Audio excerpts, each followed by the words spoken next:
If you've been on YouTube for a while, you might remember many different eras of viral music videos. Of course, there's the iconic keyboard cat.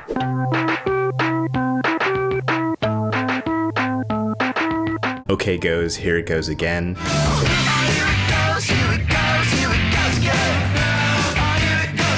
And Somebody That I Used to Know by Gautier.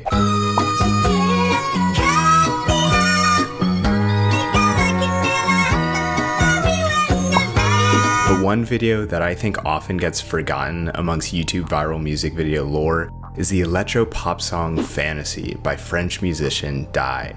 This video, directed by Jeremy Perrin, has garnered attention for its provocative and surreal visual narrative, and I think it's absolutely beautiful. It's a stunning mix between horrifying and mesmerizing, a profound look at desire and intimacy, an insight into the human condition of what it means to be sexually mature.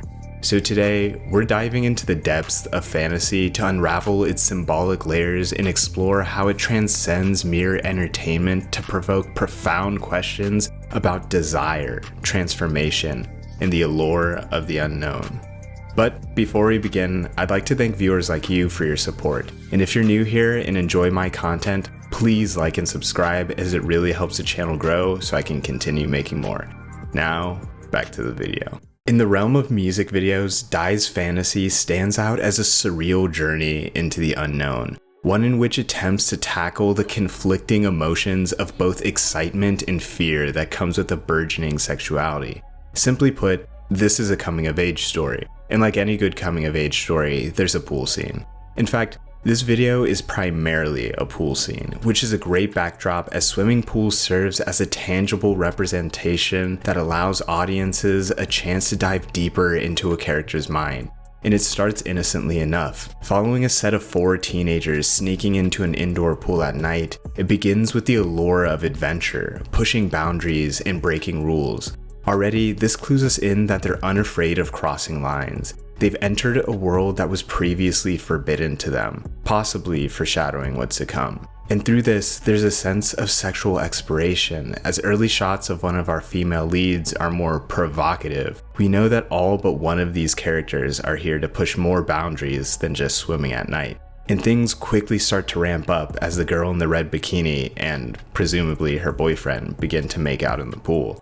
And this is where I want to shift our attention to the girl in white, as the rest of this video is all from her perspective. She's the only one who doesn't want to be there. Seemingly peer pressured by her friends, she was hesitant from the beginning, unwilling to cross the same lines her friends are, as she declines the beer she was offered and doesn't even jump into the pool with the other two. And it's from her lens that we see her friends getting intimate in the pool, and where things really start to go haywire as Fantasy begins to explore these ideas further. This exploration of intimacy is twofold. It's shot in a dreamy, almost arousing way, which gives it qualities that of a fantasy, but viewed from the eyes of someone who's unwilling to take that plunge into this new world.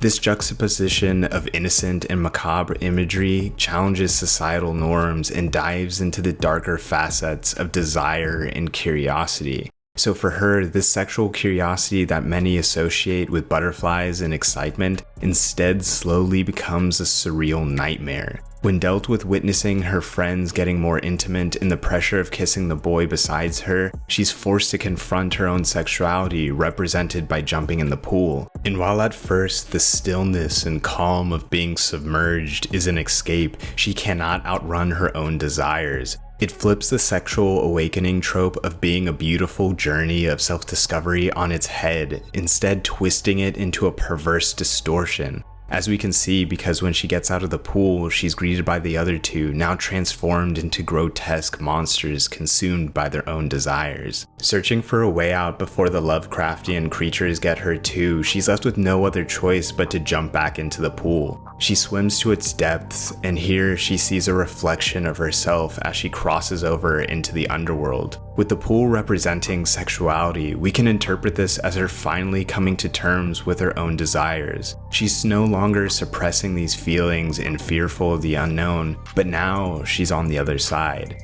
And this is the climax. Our girl in white is directly in front of Cthulhu, where it becomes too much, leading to one more visually striking scene of the girl's eyes exploding, resulting in her death before the video ends. But this ending is a little ambiguous, as it can be interpreted in a few ways. One way I like to see it is that this is the death of the version of her that didn't want to embrace her desires. She's transformed in her own way, not by directly engaging in anything, but by being witness to it. The events that take place before this point puts her in a position where she has to confront her desires, innocence, and sexuality, as once you cross over into that realm, there is no going back. No doubt, fantasy implements symbolic imagery and a surreal visual narrative to challenge viewers to confront their own interpretations of innocence, desire, and transformations. But above all, one thing remains clear. Fantasy continues to captivate and unsettle audiences and urges us to contemplate the complexities of the human experience and what it means to be sexually mature.